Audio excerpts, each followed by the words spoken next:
I never imagined one wrong moment could put my marriage, my career, and my dignity on the edge of collapse. But that's exactly what happened the night my boss crossed the line, and my husband walked in at the worst possible moment. I had been working at the company for 3 years, and my boss, Mr. Carter, had always been professional, at least at first. But as time went on, his compliments became a little too personal. "You look stunning today," he'd say in front of the team, or he'd linger just a second too long when standing close. I brushed it off, not wanting to create drama. But one evening, everything changed. We were preparing for a big presentation the next morning, and Mr. Carter insisted I stay late at the office to rehearse. I didn't think much of it. I wanted the project to go well. The office was quiet, the halls empty, and the clock ticked past 9 p.m. We finished reviewing the slides, and I was packing up my things when he suddenly stepped closer. His tone shifted, low and suggestive. "You know, you're more than just my best employee," he said, smirking. "I've noticed the way you look at me." My stomach twisted. "Excuse me," I said, backing up. He chuckled, as if it was some kind of game.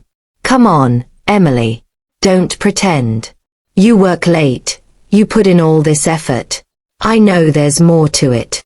I froze. My entire body went cold. "No, Mr. Carter," I said firmly. "I stay late because I care about my work. Don't mistake that for anything else." But he didn't step back. He moved closer, trying to corner me against the desk. "Why fight it?" he whispered. And that's when the door swung open. Standing there, his face filled with shock and rage, was my husband, Ethan. My heart stopped. He had come to surprise me with dinner, knowing I'd be stuck working late. Instead, he walked into the ugliest, most misunderstood moment of my life. "Ethan, wait!" I cried, rushing toward him. But from his perspective, it must have looked awful. Me cornered by another man, my boss leaning too close, his hand nearly brushing mine. Ethan's fists clenched, his chest heaving. "What the hell is going on here, Emily?" Before I could answer, Mr. Carter had the audacity to smirk. "We were just working late," he said, his tone dripping with suggestion. I felt the blood drain from my face. He was trying to ruin me, to twist the moment into something it wasn't. "Don't you dare," I snapped at him, my voice shaking but fierce. "Tell the truth. You crossed the line. You've been making comments for months, and tonight you tried to push it further." Ethan looked at me, then at him. His jaw tightened. "Is that true?" he demanded. Mr. Carter scoffed, clearly nervous now. "You're misinterpreting. She's just upset because she's afraid of what people will think if."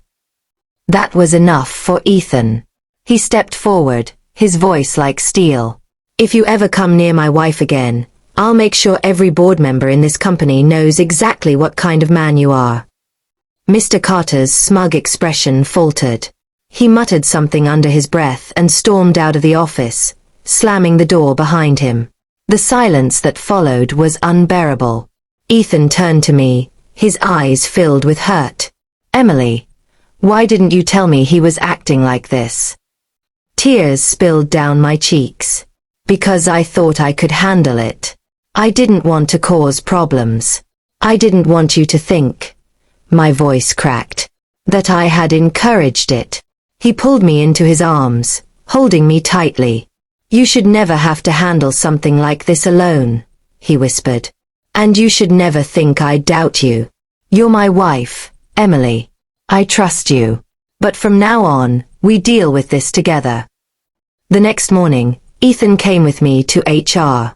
With his support, I filed a full report against Mr. Carter, providing everything I could, emails, witnesses, and my own account of that night. It wasn't easy, but the truth came out. Within weeks, Mr. Carter was gone, his reputation ruined by his own choices. As for Ethan and me, that night could have destroyed us. But instead, it made us stronger. Because when my guard was down, when I felt most vulnerable, Ethan chose to believe me. He chose to stand by me. Sometimes, life tests you in brutal, unexpected ways. And sometimes, it's in those moments, when everything is at risk, that you discover the true strength of love.